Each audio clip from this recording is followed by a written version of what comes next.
What's up? I'm former 76er, Georgetown Hoya, and NBA Hall of Famer Allen Iverson.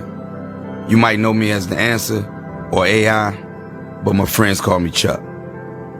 This is my story, originally written for the Players Tribune. Please be advised, this article contains adult language. Dear Kobe, this is gonna be tough, but I need to get this off my chest. Everybody clear out for me and Kobe. Clear the paint for Chuck and Kobe one last time. Kobe Bean Bryant, my guy. The first time I saw you playing against Black Jesus, you were 18 years old. I knew you were a killer. That's when I realized you were going to be a legend in this game. You were going hard at Michael Jordan that night. No fear whatsoever. I mean, I knew from passing you in traffic over the years that you were a dog. But when I saw you going at Black Jesus like that, that's when I knew you were a kindred spirit.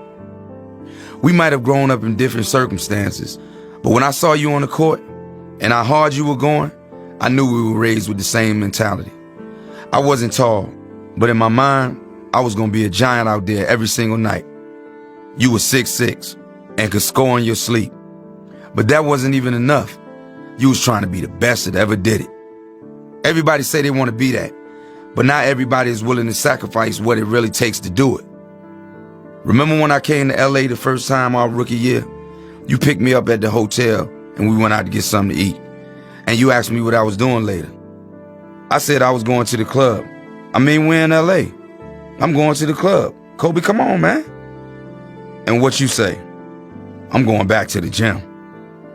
You probably the only dude in the history of the game where the mystique wasn't exaggerated. The Mamba was no myth, man. It didn't even do you justice. 1, 2, 3 in the morning, we knew where you were. Me and you, every single time we stepped on the floor, we were going to war. But it wasn't an animosity thing. There was never beef. It was like heavyweight fighters beating the hell out of each other. And then at the bell, it's nothing but love and respect. Greatness needs company, and we needed each other. Mike needed Prince, like Prince needed Mike. Tyson needed Holyfield, like Holyfield needed Tyson. Everybody needs that person to say, oh, you the shit, huh? Well, I'm the shit too. And you were the shit. You were the toughest man that I ever seen in this game. The most cold-blooded serial killer I've ever seen. The fiercest competitor I've ever seen. I remember hearing the story that you were on the road and you were watching highlights of me dropping 35 on the Knicks at the Garden our rookie year. And you got so mad you smashed up the hotel and started researching me like you were the CIA. Get me to file on AI.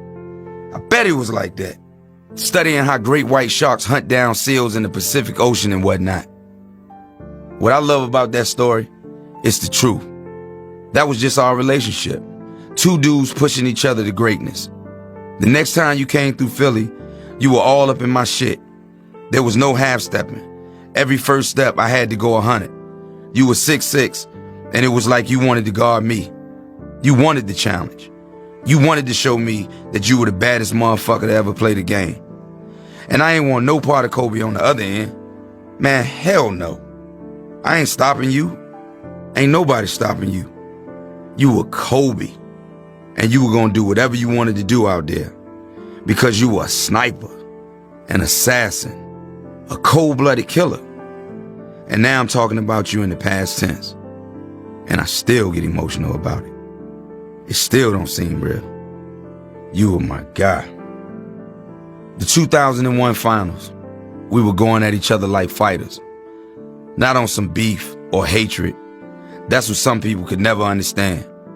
Not out of hate, out of admiration, out of love. I can't tell you how many pictures I've seen of me and you at the free throw line, talking shit and just smiling. Man, who the hell loses the NBA scoring title averaging 33 a game? How the hell you up me averaging 35 like that, man? Why you had to do that to me? You had to do it because you. Because you Kobe Bean Bryant. Because you're a straight up giant. You probably watch me doing my thing on SportsCenter every night, like 41, huh? Let me get 43. See how you like that, Chuck. I was always confident. I knew what I could do. I was a scorer. I was a winner. I did it my way. I won some games. But you were a champion. You got rings. You got rings on rings. You were loved all over the damn world. And you were loved in my own house. My oldest daughter loved Kobe Bryant. She always wanted Dad to win. Don't get me wrong. But she wanted Kobe to go off too. My kids used to be always hitting me, talking about they wanted the Kobe kicks when they came out. They were rocking number 8 and number 24 because you were one of their heroes. And if I'm being honest about it, you were a hero to me too. Even though you were younger than me, I looked up to you because of how much you sacrificed, how much you gave to this game. Anytime anybody asks me who's the greatest of all time, I ain't gonna bullshit you. MJ is always number one. I know you'll say the same thing. Black Jesus is the GOAT. But number two, I'm always gonna say Kobe Bryant. Nobody was tougher than you. Nobody got more out of me. We're linked forever in this game, in this life. I just wish we had more time. It's funny. I don't know if I ever told you this, but one of my favorite memories is coming to see you in LA when they retired 8 and 24. Who the hell is so dope for so long they get 2 different numbers up in the rafters? I couldn't miss that moment for the world. But you know what's crazy about it? Everybody in the Staples Center was treating me like we won the ring in 2001. Security was giving me all types of problems when I was trying to get down there to the floor, man. Y'all won, Los Angeles. I'm trying to get to the court and congratulate you like that's my guy. And security is looking at me like I'm crazy. Y'all won. Y'all got all the rings. Man, I finally got onto the floor and I gave you a hug and you were holding your baby girl in your arms. That was a moment I'll never forget. I was just so happy to be there. I was happy to be a part of the legacy that is Kobe Bean Bryant. Where did time go, man? The first trip to LA feels like it was yesterday. We were just kids with everything in front of us. You asked me what I was doing later. I told you I was going to the club. You told me you were going back to the gym. I'll never forget that.